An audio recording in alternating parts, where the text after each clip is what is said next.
Hello friends, crack all exams में आपका स्वागत है। बात करेंगे यूपी पुलिस एग्जाम 2024 में 18 फरवरी को आपका एग्जाम लगा हुआ है। इसमें हम लोग बात करेंगे सामान्य अध्ययन यानी कि जो आपका जीके है, इसके 1 लीनियर क्वेश्चंस को आज हम लोग डिस्कस करने वाले हैं। एक एक लाइन में आप पॉइंट टू पॉइंट समझते हुए चलेंगे एंड ये क्लास आपके लिए बहुत इंपॉर्टेंट होने वाली है। यदि आप क्लास में लास्ट तक बने रहते हैं, डेफिनेटली यहाँ से कई क्वेश्चंस आपको एज इट इज एग्जाम में देखने को मिल सकते हैं। इसमें सबसे पहले हम लोग वैदिक काल की बात करेंगे, ऋग्वैदिक काल की बात करेंगे। यहाँ से किस तरीके से इंपॉर्टेंट क्वेश्चंस आपके बन सकते हैं। ऋग्वैदिक कालीन नदियाँ कौन कौन सी थी, उनके प्राचीन नाम क्या थे, उनको आज आधुनिक नाम क्या दिए गए हैं। उत्तर वैदिक काल की बात करेंगे हम लोग, वैदिक साहित्य की बात करेंगे और फिर बौद्ध धर्म की बात करेंगे। इसी तरीके से बिल्कुल जीरो लेवल से चल करके और यानी कि जीरो से शिखर तक का हम लोग सफर तय करेंगे। यदि आपका प्यार सपोर्ट मिलता रहा तो इसी तरीके से ज़्यादा से ज़्यादा क्वेश्चन, ज़्यादा से ज़्यादा क्लासेस आप तक पहुँचाई जाएंगी। तो आइए बात करते हैं वैदिक काल की। देखिए, चैनल पर नए हो तो सब्सक्राइब जरूर कीजिएगा प्यारे दोस्तों। वैदिक काल की बात करें, वैदिक सभ्यता जो है ये भारत की प्राचीन सभ्यता। यदि आपसे पूछ ले कि भारत की प्राचीन सभ्यता कौन सी है तो वो वैदिक सभ्यता है, जिसमें वेदों की रचना हुई थी। जिसमें क्या हुआ था, जिसमें वेदों की रचना हुई थी, वो भारत की सबसे प्राचीन सभ्यता, जिसको हम वैदिक सभ्यता कहते हैं। वैदिक संस्कृत के निर्माता कौन थे? वैदिक संस्कृत के निर्माता आर्य थे। डिफरेंट कौन? वैदिक संस्कृति के निर्माता आर्य थे। आर्यों की भाषा संस्कृत थी। कौन सी भाषा थी? संस्कृत थी। वैदिक काल को 2 भागों में बांटा गया है। कितने? 2 भागों में। पहला ऋग्वैदिक काल, दूसरा उत्तर वैदिक काल। दूसरा क्या है? दूसरा उत्तर वैदिक काल। अब दोनों का समय जान लीजिए। ऋग्वैदिक काल का समय 1500 से 1000 ईसा पूर्व तक माना जाता है और उत्तर वैदिक काल का जो समय है वो 1000 से लेकर के 600 ईसा पूर्व तक का माना जाता है। आइए अब इनको एक एक करके समझते हैं। ऋग्वैदिक काल को समझते हैं, फिर हम उत्तर वैदिक काल को समझेंगे। ऋग्वैदिक काल से रिलेटेड अहम पॉइंट्स देखिए। सिंधु सभ्यता के विपरीत वैदिक सभ्यता मूलतः ग्रामीण थी। जो वैदिक सभ्यता थी वो मूलतः ग्रामीण थी।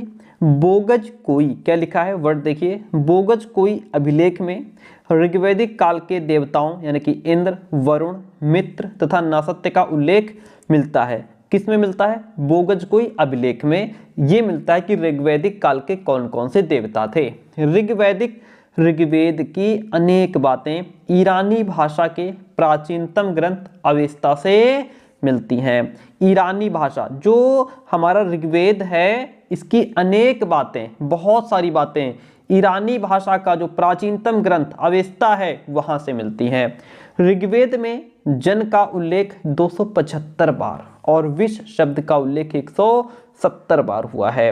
ऋग्वेद में शर्द, व्रात तथा गण सैनिक इकाइयां हैं। समझिए पॉइंट को। ऋग्वेद में शर्द, व्रात और गण ये क्या हैं? ये सैनिक इकाइयां हैं। आपसे पूछ लेगा ऋग्वेद में शर्द, व्रात, गण ये क्या हैं, 4 ऑप्शन दे देगा तो ये सैनिक इकाइयां हैं। डिफरेंट। नेक्स्ट है अरण्यानी। ऋग्वैदिक काल में जंगल की देवी थी। ऋग्वेद काल में जंगल की देवी कौन थी? अरण्यानी। ओके। गायत्री मंत्र का उल्लेख ऋग्वेद के 3रे मंडल में है। कहाँ है? ऋग्वेद के 3रे मंडल में गायत्री मंत्र का उल्लेख मिलता है।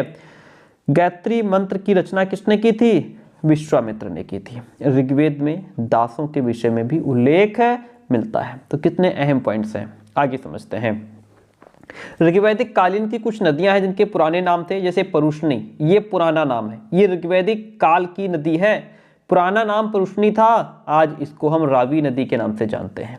शतुद्री, जिसको हम आज सतलज के नाम से जानते हैं। अस्किनी, जिसको चेनाब नदी कहा गया है।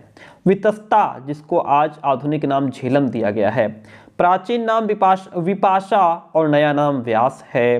प्राचीन नाम सदानीरा, नया नाम गंडक है। गोमती को गोमल के नाम से जानते हैं। ये ऋग्वैदिक कालीन की नदियां थी जिनका ये आधुनिक नाम दिया गया है। बहुत फास्ट, क्योंकि आपके पास समय बहुत कम बचा है। जितना ज़्यादा से ज़्यादा आप पढ़ पाएं उतना आपके लिए बेहतर होगा। ऋग्वैदिक समाज पितृसत्तात्मक था। पितृसत्तात्मक का मतलब जहां पे पुरुष प्रधान होता है। ऋग्वैदिक काल में दशराग युद्ध परुष्णी यानी कि रावी नदी के तट पर लड़ा गया था। ऋग्वैदिक काल में जो दशराग युद्ध था वो किस नदी पर लड़ा गया था? परुष्णी नदी पर, जिसको आधुनिक नाम रावी दिया गया है। ऋग्वैदिक काल में मूर्ति पूजा का उल्लेख नहीं मिलता है। अब ये खत्म होता है। इसके बाद हमारा शुरू होता है उत्तर वैदिक काल। उत्तर वैदिक काल शुरू होता है। उत्तर वैदिक जो काल है, इस काल में सबसे प्रमुख देवता प्रजापति, ब्रह्मा, विष्णु एवं रुद्र यानी कि शिव थे। ये जो देवता थे उत्तर वैदिक काल के थे। उत्तर वैदिक काल के राजनीतिक संगठन की मुख्य विशेषता ये थी कि यहाँ बड़े राज्यों और जनपदों की स्थापना थी। समाज स्पष्ट रूप से 4 वर्गों में बटा हुआ था। वो 4 वर्ग कौन कौन से थे?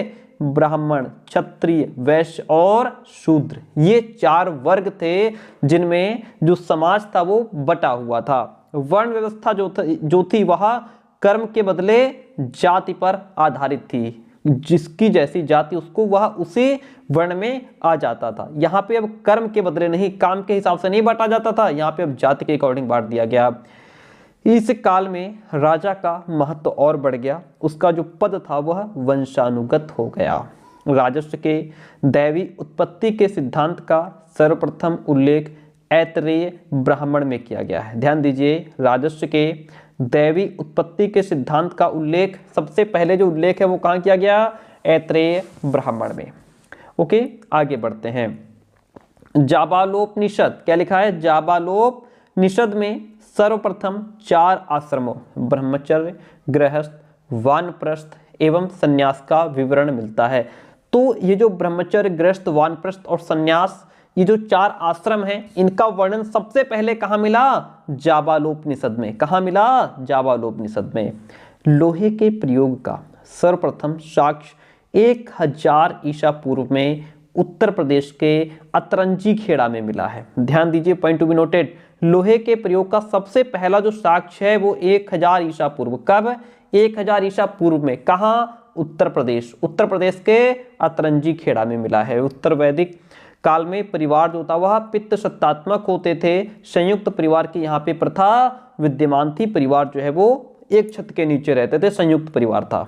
अब देखिए, वैदिक साहित्य की बात करते हैं। हमारे वेद कितने हैं? 4। कौन कौन से? ऋग्वेद, सामवेद, यजुर्वेद और अथर्ववेद। ये हमारे 4 वेद हैं। अच्छा, अब इसमें अगर आपसे पूछ ले कि सबसे पुराना वेद कौन सा है, तो डिफरेंट ऋग्वेद जो है ये सबसे प्राचीन वेद है। और जब सबसे प्राचीन है भैया तो सबसे प्रथम भी यही है। ओके, तो सबसे प्रथम और सबसे पुराना वेद आपका ऋग्वेद हो जाएगा। ओके, चलिए उपनिषद अगर बात करें तो इसकी जो संख्या है उपनिषदों की 108 है। उपनिषद की संख्या 108 है।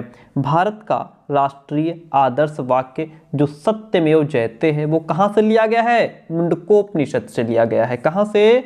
मुंडकोपनिषद से लिया गया है। वेदांग की बात करें तो इनकी संख्या कितनी है? 6। शिक्षा, कल्प, व्याकरण, निरुक्त, छंद और ज्योतिष, ये 6 वेदांग माने जाते हैं। ओके, ठीक है, आगे बढ़ते हैं। स्मृति, स्मृतियों को धर्मशास्त्र भी कहा जाता है। जो मनु स्मृति है वो सबसे प्राचीन है। ध्यान दीजिए, सबसे प्राचीन स्मृति मनु स्मृति है जिसकी रचना 200 ईसा पूर्व में हुई थी। पुराणों की बात करें तो इनकी संख्या 18 है। पुराण कितने हैं हमारे? 18 पुराण हैं। सबसे अधिक प्राचीन पुराण अगर पूछ ले, मत्स्य पुराण सबसे प्राचीन पुराण है। इतनी बात क्लियर हुई। बौद्ध धर्म पे आते हैं। देखिए, गौतम बुद्ध महावीर के समकालीन थे। समकालीन का मतलब एक ही समय के। तो ओके, गौतम बुद्ध का जन्म 563 ईसा पूर्व में शाक्य नामक क्षत्रिय कुल में कपिलवस्तु के निकट नेपाल की तराई में स्थित लुम्बिनी में हुआ था। ध्यान दीजिए, कहाँ हुआ था? 563 ईसा पूर्व में हुआ था। कपिलवस्तु के निकट हुआ था, नेपाल में। ओके, वहां पे नेपाल में जो स्थान है लुम्बिनी, वहां हुआ था। गौतम बुद्ध के पिता कपिलवस्तु के निर्वाचित राजा और गणतांत्रिक शाक्यों के प्रधान थे। उनकी माता महामाया, ध्यान दीजिए, गौतम बुद्ध की माता महामाया कौशल राजवंश की कन्या थी। पिताजी का नाम शुद्धोधन था। गौतम बुद्ध की माता का नाम महामाया, पिता का नाम शुद्धोधन था। ठीक है, गौतम बुद्ध के जन्म के 7वें दिन माता जी का देहांत हो गया। गौतम बुद्ध के 7वें दिन माता का देहांत हो जाने की वजह से इनका जो पालन पोषण है तो इनकी मौसी प्रजापति गौतमी ने किया था। गौतम बुद्ध की मौसी का नाम प्रजापति गौतमी, जिन्होंने इनका लालन पालन किया। गौतम बुद्ध के बचपन का नाम सिद्धार्थ था। 16 वर्ष की अवस्था में सिद्धार्थ का विवाह शाक्य कुल की कन्या यशोधरा से हुआ था। कितने वर्ष में? 16 वर्ष की अवस्था में। सिद्धार्थ का विवाह किनसे हुआ? यशोधरा से। और इनके पुत्र का नाम राहुल था। बचपन से ही गौतम बुद्ध का ध्यान आध्यात्मिक चिंतन की ओर था, इसलिए कुछ समय के बाद दाम्पत्य जीवन यानी कि इनका जो गृहस्थ जीवन था उसमें इनका मन नहीं लगा। वे लोगों के सांसारिक दुख देख करके द्रवित हो गए, है ना, जो है दुखी हो गए। ऐसे दुखों के निवारण का उपाय सोचने लगे कि जो लोग दुखी हैं, बीमार होते हैं, बूढ़े होते हैं, मृत्यु हो जाती है, कितना दुख सहन करते हैं, क्या इसका कोई सोल्यूशन नहीं है? तो इनके निवारण का उपाय सोचने लगे। 29 वर्ष की अवस्था में गौतम बुद्ध घर छोड़कर ज्ञान की तलाश में निकल पड़े। 6 वर्षों तक भटकते रहने के पश्चात, कितना? 6 साल तक भटकते रहने के पश्चात 35 वर्ष की उम्र में बोध गया में एक पीपल के वृक्ष के नीचे उन्हें ज्ञान प्राप्त हुआ था। कहाँ? बोध गया में। तब से वे बुद्ध यानी कि प्रज्ञावान कहलाने लगे। गौतम बुद्ध के घर त्याग की जो घटना है उसको बौद्ध धर्म में महाभिनिष्क्रमण कहा गया है। महाभिनिष्क्रमण किस घटना को कहा गया है? गौतम बुद्ध के घर त्याग की घटना को किस नाम से जानते हैं? महाभिनिष्क्रमण के नाम से जानते हैं। ज्ञान प्राप्ति के बाद बुद्ध जो थे वो सारनाथ यानी कि ऋषिपत्तनम आए। यहाँ पर 5 ब्राह्मण सन्यासियों को इन्होंने अपना प्रथम उपदेश दिया था। कितने? 5 ब्राह्मणों को, जिसे बौद्ध ग्रंथों में धर्म चक्र प्रवर्तन के नाम से जाना गया। उन्होंने लंबी लंबी यात्राएं करके अपना धर्म संदेश दूर दूर तक पहुंचाने का काम किया। बुद्ध ने सबसे पहले तपस्सुक एवं भल्लिक नामक 2 शूद्रों का बौद्ध धर्म का अनुयायी बनाया। सबसे पहले जो 2 शूद्र थे, तपस्सुक और भल्लिक, उनको बौद्ध धर्म का अनुयायी बनाया था। बुद्ध के राजगृह पहुंचने पर बिंबिसार ने, किसने? बिंबिसार ने उनका स्वागत किया और वेणुवन विहार जो था वो उन्हें दान में दे दिया। किसने? बिंबिसार ने दिया था।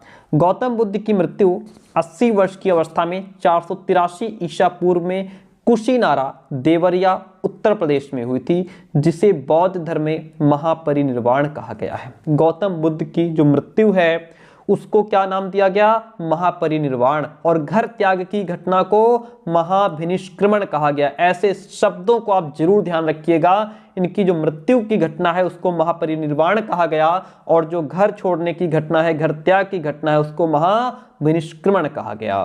ओके। ज्ञान प्राप्ति के 8वें वर्ष वैशाली के लिच्छावियों ने बुद्ध को वैशाली आमंत्रित किया। ओके। और कुटाग्रशाला नामक विहार दान में दे दिया अपने शिष्य आनंद के कहने पर। किसके कहने पर? आनंद के कहने पर बुद्ध ने वैशाली में महिलाओं को संघ में एंट्री की परमिशन दे दी कि अब महिलाएं भी संघ में आ सकती हैं। बुद्ध ने अपने जीवन के सबसे अधिक जो उपदेश हैं वो कौशल राज्य की राजधानी श्रावस्ती में दिए। कहाँ? बुद्ध ने अपने जीवन के सर्वाधिक उपदेश कहाँ दिए? श्रावस्ती में। ठीक है, ये कौशल राज्य की राजधानी है श्रावस्ती। उनके धर्म प्रचार के कार्यों में ऊंच नीच, अमीर गरीब, स्त्री पुरुष के बीच कोई भेदभाव नहीं रहता था। अब बात करते हैं बौद्ध संगीतियों की। देखिए, पहले तो ये समझिए बौद्ध संगीत क्या होती है। यहाँ पे हमने इसको समझाने का प्रयास किया। बौद्ध संगीत का तात्पर्य उस संगोष्ठी या सम्मेलन या महासभा, संगीतियाँ, ये जो संगीत है इसका मतलब ये है कि संगोष्ठी, कोई सम्मेलन, महासभा, ओके, जो महात्मा बुद्ध के परिनिर्वाण के अल्प समय के पश्चात से ही उनके उपदेशों को संग्रहित करने, उनके जो उपदेश थे उनको कलेक्ट करना, उनको इकट्ठा करना, उनका पाठ, उनको वाचन करना आदि के उद्देश्य से ये संगीतियाँ होती थी, ये सम्मेलन होते थे। ओके। उनके परिनिर्वाण के समय के बाद ही, परिनिर्वाण का मतलब यहाँ पे क्या है? परिनिर्वाण जब उनकी मृत्यु हो गई, ठीक है, तो उस उद्देश्य से ये संगोष्ठियां होती थी, ये सम्मेलन होते थे कि जो भी उनके उपदेश हैं उनको एक जगह इकट्ठा किया जाए। इन संगीतियों को अक्सर धम्म संगीत यानी धर्म संगीत भी कहा जाता था। यहाँ पे संगीत का अर्थ होता है साथ साथ गाना, ठीक है। इतिहास में 4 बौद्ध संगीतियों का उल्लेख हुआ है। अब जो पहली बौद्ध संगीत थी, बौद्ध का जो पहला बौद्ध की मृत्यु के बाद, उनके महापरिनिर्वाण के बाद जो पहली सम्मेलन था जो, ठीक है, वो कहाँ हुआ? राजगृह सप्तपर्णी गुफा में। ओके, राजगृह में। समय था 483 ईसा पूर्व, जिसके अध्यक्ष महाकश्यप थे और उस समय शासनकाल अजातशत्रु का था। ये जो संगीत हुई, ये जो सम्मेलन हुआ, इसका उद्देश्य था बुद्ध के उपदेशों के 2 पिटक, विनय पिटक और सुत्त पिटक में संकलित किया गया। बौद्ध के उपदेश जो थे उनको 2 पिटकों में बांटा गया, विनय पिटक और सुत्त पिटक में उनको जो है बांट करके संकलित कर लिया गया। द्वितीय बौद्ध संगीत जो थी, जो दूसरा सम्मेलन था बौद्ध के अनुयायियों द्वारा, वह स्थान था वैशाली। समय था 383 ईसा पूर्व में ये संगोष्ठी हुई, ये सम्मेलन हुआ, जिसके अध्यक्ष थे सबकामी और उस समय शासनकाल था कालाशोक का। उद्देश्य, किस उद्देश्य से ये सम्मेलन हुआ? अनुशासन को लेकर मतभेद के समाधान के लिए बौद्ध धर्म स्थाविर एवं महासंघिक 2 भागों में बंट गया इस सम्मेलन के बाद। जो तीसरा बौद्ध संगीत है, इसका स्थान है पाटलिपुत्र। समय 251 ईसा पूर्व, जिसके अध्यक्ष थे मोगलीपुत्ता पुत्तिस। क्या नाम है? मोगलीपुत्तिस, ये नाम है अध्यक्ष का। उस समय शासनकाल था अशोक का। ओके, इसका उद्देश्य था, जो तीसरा बौद्ध संगीत थी, इसका उद्देश्य था संघ भेद के विरुद्ध कठोर नियमों का प्रतिपादन करके बौद्ध धर्म को स्थायित्व प्रदान करने का प्रयत्न किया गया। और तीसरा पिटक अभिधम्म जो है वो यहाँ पे जोड़ दिया गया। चतुर्थ बौद्ध संगीत, जो चौथा बौद्ध सम्मेलन हुआ, वह कश्मीर में हुआ, कश्मीर के कुंडल वन में। समय लगभग ईसा की प्रथम शताब्दी थी। अध्यक्ष वसुमित्र और अश्वघोष उपाध्यक्ष थे। शासनकाल वहां पे कनिष्क का था उस समय। उसका उद्देश्य था बौद्ध धर्म को 2 संप्रदायों, हीनयान और महायान में विभाजन किया गया।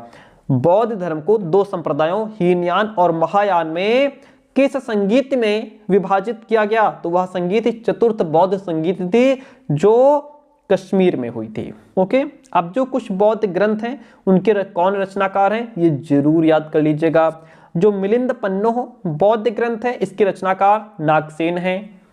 बुद्ध चरित, सौंदरानंद, सारिपुत्र प्रकरण, ये जो बौद्ध ग्रंथ हैं 3, इनके रचनाकार अश्वघोष हैं। और माध्यमिक कारिका जो बौद्ध ग्रंथ है, इसके रचनाकार नागार्जुन हैं। विशुद्धिमग्ग बौद्ध ग्रंथ के रचनाकार बुद्ध घोष हैं। अभिधम्म कोश जो बौद्ध ग्रंथ है, इसके रचनाकार वसु बंधु है। ओके, इतनी बात क्लियर हुई। आगे बढ़ते हैं। बौद्ध धर्म की इतनी लोकप्रियता का क्या कारण रहा? देखिए, एक तो जटिल दार्शनिक वाद विवाद नहीं था। लोक भाषा पाली में उपदेश दिए गए थे। बौद्ध धर्म को राजकीय संरक्षण भी प्राप्त हुआ। सामाजिक समानता थी, कोई अमीर गरीब स्त्री पुरुष का भेदभाव नहीं था। बौद्ध धर्म लचीला भी था, ठीक है, जिसमें समय आने पर कुछ परिवर्तन किया जा सके। अब कुछ और महत्वपूर्ण तथ्य हैं बौद्ध धर्म के बारे में, इनको समझिए। यहां से आपको क्वेश्चंस डेफिनेटली मिलेंगे। बुद्ध के प्रवचनों का संकलन सुत्त पिटक में है। कहाँ है? सुत्त पिटक में। नागार्जुन भारत के आइंस्टीन के रूप में प्रसिद्ध हैं। भारत के आइंस्टीन के रूप में कौन प्रसिद्ध हैं? नागार्जुन। बौद्ध धर्म ग्रंथों के महान टीकाकार बुद्ध घोष हैं। बुद्ध के पूर्व जन्म की जो कथाएं हैं वो सुत्त पिटक में वर्णित है। कहाँ? सुत्त पिटक में। बुद्ध के पूर्व जन्म की कथाओं को जातक कथाएं कहा जाता है। बुद्ध के पूर्व जन्म की जो कथाएं उनको क्या कहा जाता है? जातक कथाएं। बौद्ध धर्म का सबसे प्राचीन संप्रदाय कौन है? थेरवाद। जो थेरवाद है ये बौद्ध धर्म का सबसे प्राचीन संप्रदाय है। जो कुछ संप्रदाय हैं, किस संप्रदाय की स्थापना किसने की, संस्थापक कौन है, इनकी बात करते हैं। आजीवक संप्रदाय, इसके संस्थापक मोक्खली गोसाल हैं। घोर अक्रियावादी जो संप्रदाय है, इसके संस्थापक पूरन कश्यप हैं। उच्छेदवादी जो संप्रदाय है, इसके संस्थापक अजित केस कम्बलिन हैं। नित्यवादी जो संप्रदाय है, इसके संस्थापक पकु घकचायन हैं। और संदेहवादी जो संप्रदाय है, इसके संस्थापक संजय बेल दुपुत्त है। तो ये कुछ संप्रदाय हैं जिसके ये संस्थापक हैं, इनको आप जरूर याद कर लीजिएगा, ठीक है। आगे बढ़ते हैं। नेक्स्ट पॉइंट देखिएगा, गृह जीवन में रह करके बौद्ध धर्म को मानने वाले लोगों को उपासक कहा जाता है। जो गृह जीवन में रहते हैं, घर को त्यागते भी नहीं, छोड़ते भी नहीं है, घर आराम से गृहस्थ जीवन में रह करके बौद्ध धर्म को मानने वाले, पूजा पाठ करने वाले को उपासक कहा जाता है।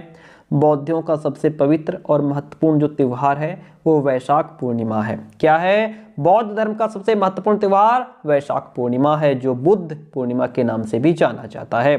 बौद्ध धर्म में वर्ण व्यवस्था एवं जाति व्यवस्था का विरोध किया गया है। बौद्ध धर्म अनात्मवादी है, इसमें आत्मा की परिकल्पना नहीं की गई है। यह पुनर्जन्म में विश्वास करता है। बौद्ध संघ में प्रविष्ट यानी कि एंट्री, प्रवेश होने को उपसंपदा कहा जाता है।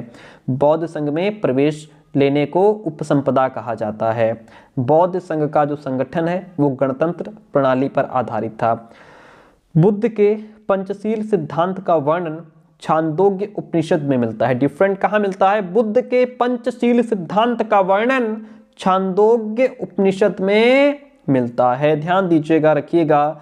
और गांधार शैली के अंतर्गत ही सबसे अधिक बुद्ध मूर्तियों का निर्माण भी किया गया है। तो इस तरीके से ये महात्मा बुद्ध के बारे में और महत्वपूर्ण कथन, उनके धर्म के बारे में आगे देखिए। बुद्ध के जीवन से संबंधित कुछ बौद्ध धर्म है जिनके प्रतीक हैं। जो बौद्ध धर्म है इसमें जो जन्म है, ठीक है, जन्म का प्रतीक कमल एवं सांड है। और गृह त्याग बुद्ध के जीवन से संबंधित बौद्ध धर्म के ये प्रतीक हैं। बुद्ध का जब जन्म हुआ तो उसको कमल और सांड के सिंबल से दर्शाया गया। गृह त्याग को घोड़ा के सिंबल से, जो ज्ञान प्राप्त हुआ पीपल के वृक्ष के नीचे तो उसको पीपल यानी बोधि वृक्ष उसका सिंबल दे दिया गया। और निर्वाण पद चिन्ह के नाम से उसको सिंबल दे दिया गया। ठीक है, निर्वाण यानी कि मोक्ष की प्राप्ति। देखिए, गौतम बुद्ध को एशिया के ज्योतिपुंज के तौर पर जाना जाता है। बहुत इंपॉर्टेंट लाइन, एशिया के ज्योतिपुंज के तौर पर किसको जाना जाता है? गौतम बुद्ध को। गौतम बुद्ध के जीवन पर एडविन अर्नोल्ड ने लाइट ऑफ एशिया नामक काव्य पुस्तक की रचना की थी। लाइट ऑफ एशिया नामक पुस्तक की रचना किसने की? एडविन अर्नोल्ड ने। ये जो पुस्तक है किसके जीवन पर बेस्ड है? गौतम बुद्ध के जीवन पर। मैत्रेय को बौद्ध परंपरा में भावी बुद्ध कहा गया है। बौद्ध धर्म के आरंभिक ग्रंथों को त्रिपिटक कहते हैं। क्या कहते हैं? जो बौद्ध धर्म के आरंभिक ग्रंथ हैं उनको त्रिपिटक कहते हैं। और ये जो ग्रंथ हैं ये पाली भाषा में रचित हैं। किस भाषा में? पाली भाषा में।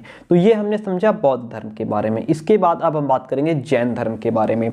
ओके, देखिए, जैन धर्म जो है ये संस्कृत के जिन शब्द से बना है। किस शब्द से बना है? संस्कृत के जिन शब्द से बना है, जिसका अर्थ विजेता होता है। जिनका अर्थ विजेता होता है, अर्थात जिन्होंने अपने मन वचन कार्यों को जीत लिया है। जैन धर्मावलंबियों के अकॉर्डिंग उनके सबसे महान जो धर्मोपदेष्टा थे वो महावीर के पहले 23 आचार्य हुए जो तीर्थंकर कहलाते थे। धर्मोपदेष्टा का मतलब होता है रिलीजियस टीचर, धार्मिक गुरु, उपदेश देने वाला। उपदेश देने वाले को हम धर्मोपदेष्टा भी कहते हैं, जो रिलीजियस टीचर होता है। जैन धर्म की स्थापना का श्रेय जैनियों के प्रथम तीर्थंकर ऋषभदेव और 22वें तीर्थंकर अरिष्टनेमि का उल्लेख मिलता है। और ये उल्लेख ऋग्वेद में मिलता है।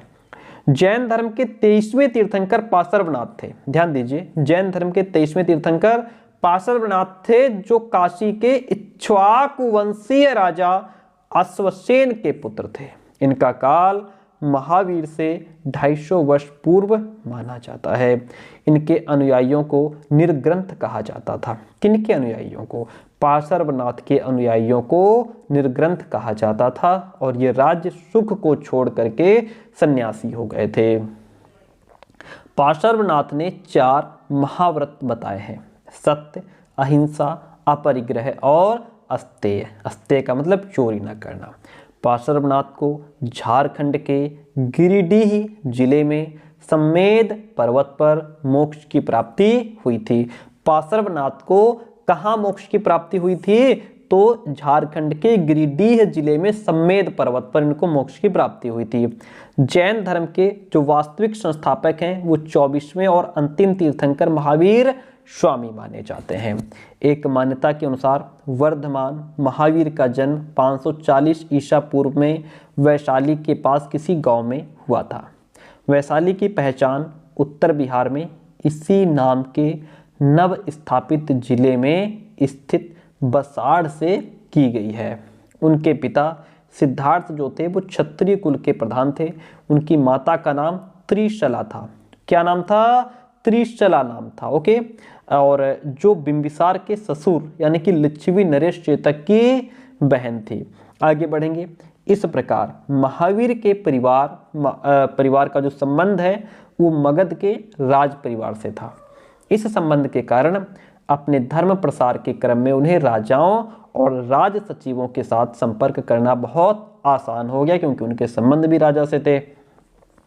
महावीर स्वामी जो हैं, इनकी पत्नी का नाम यशोदा था। क्या नाम? यशोदा।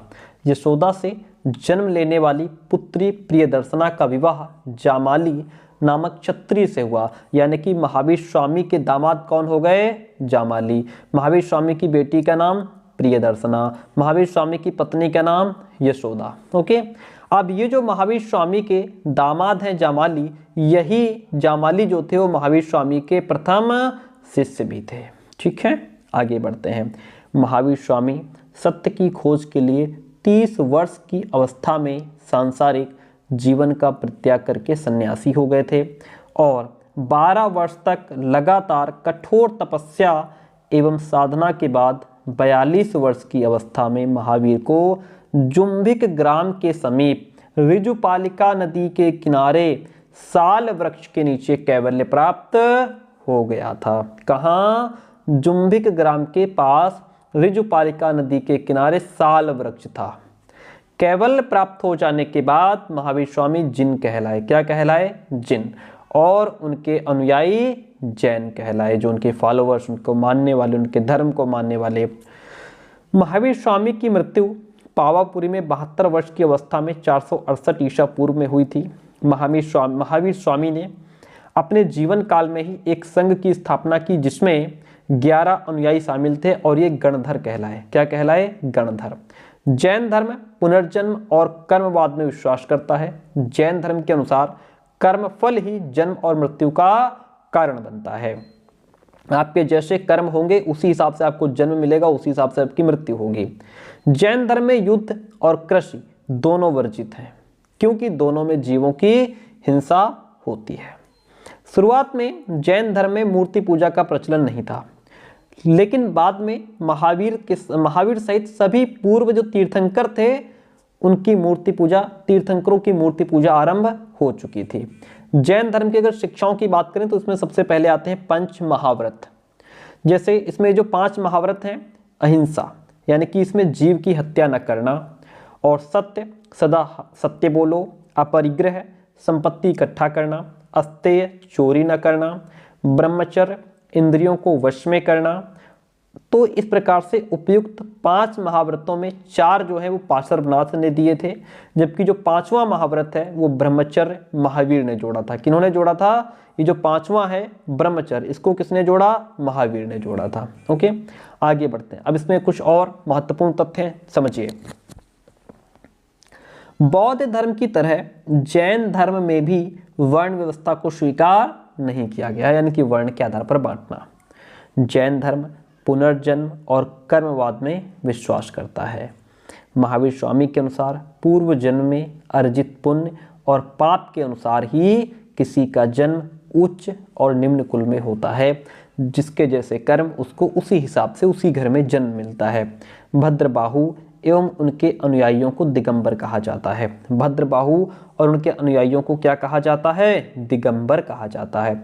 ये दक्षिण के जैन कहलाते हैं। स्थलबाहु एवं उनके अनुयायियों को श्वेतांबर कहा जाता है। ध्यान दीजिए, दिगंबर और श्वेतांबर। भद्रबाहु और उनके अनुयायियों को दिगंबर कहा जाता है, स्थलबाहु और उनके अनुयायियों को श्वेतांबर कहा गया। ठीक है। उत्तर भारत में जैन धर्म के 2 प्रमुख केंद्र उज्जैन और मथुरा हैं। जैन धर्म में कर्म फल से छुटकारा पाने के लिए त्रिरत्न को आवश्यक बताया गया है। ये त्रिरत्न क्या हैं? ये त्रिरत्न हमारे सम्यक दर्शन, सम्यक ज्ञान और सम्यक आचरण है। ठीक है। और ये त्रिरत्नों को त्रिमार्गीय शरण या फिर रत्नत्रय भी कहा जाता है, जो मूल रूप से सम्यक दर्शन जो होता है। सम्यक दर्शन का मतलब सही विश्वास, सम्यक ज्ञान यानी कि सही ज्ञान, और सम्यक चरित्र का मतलब सही आचरण है, इसको बहुत आवश्यक बताया गया है। महावीर स्वामी की मृत्यु के बाद जैन संघ का जो प्रथम अध्यक्ष था वो सुधर्मन था। जैन धर्म के ग्रंथ अर्धमागधी में लिखे गए हैं। जैन धर्म के ग्रंथ किस भाषा में? अर्धमागधी में लिखे गए हैं। जैन धर्म में सामान्य बोलचाल की भाषा क्या थी? प्राकृत। चंपा के शासक दधिवाहन की पुत्री चंदना महावीर की पहली महिला थी, पहली महिला भिक्षुणी थी। जैन साहित्य को आगम कहा जाता है। डिफरेंट क्या कहा जाता है? जैन साहित्य को आगम कहा जाता है। जैन ग्रंथों में सबसे महत्वपूर्ण परिशिष्ट पर्व है। क्या है? परिशिष्ट पर्व है। ठीक है। जैन ग्रंथ भगवती सूत्र में 16 महाजनपदों का उल्लेख मिलता है। आचारांग सूत्र में महावीर के जीवन पर कुछ विशेष प्रकाश पड़ता है। जो आचारांग सूत्र है उसमें महावीर का जो जीवन है उसकी बात की गई है। नायाद क्या लिखा है? नायादमकाह में महावीर की शिक्षाओं का संग्रह है। महावीर की शिक्षाओं का संग्रह कहाँ है? किसमें है? नायादमकाह में। जैन धर्म का प्रारंभिक इतिहास कल्प सूत्र से ज्ञात होता है, जिसकी रचना भद्रबाहु ने की थी। किसने? भद्रबाहु ने। ओके। माउंट आबू के दिलवाड़ा जैन मंदिर संगमरमर के बने हैं। किससे बने हैं? संगमरमर से।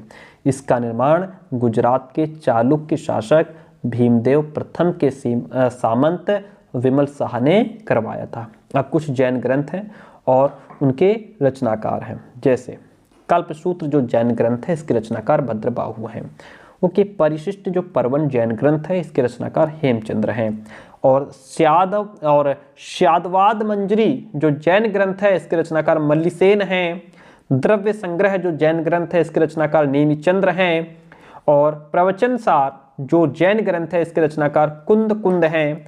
श्लोक वार्तिक जैन ग्रंथ के रचनाकार विद्यानंद स्वामी हैं। न्यायावतार सिद्धसेन दिवाकर। तत्वार्थ सूत्र के रचनाकार उमा स्वामी हैं। आगे बढ़ते हैं और ये कुछ 4 पॉइंट्स और बचे हैं, फिर आपकी क्लास एंड होगी। क्लास कैसी रही कमेंट करके जरूर बताइएगा। अपने दोस्तों तक जहां जाओ उसके शेयर कीजिए। महामस्तकाभिषेक जैन धर्म का महत्वपूर्ण उत्सव है। महावीर स्वामी की मृत्यु के पश्चात सुधर्मन जैन संघ का प्रथम अध्यक्ष बना। खजुराहो के मंदिर हिंदू धर्म और जैन धर्म से संबंधित हैं।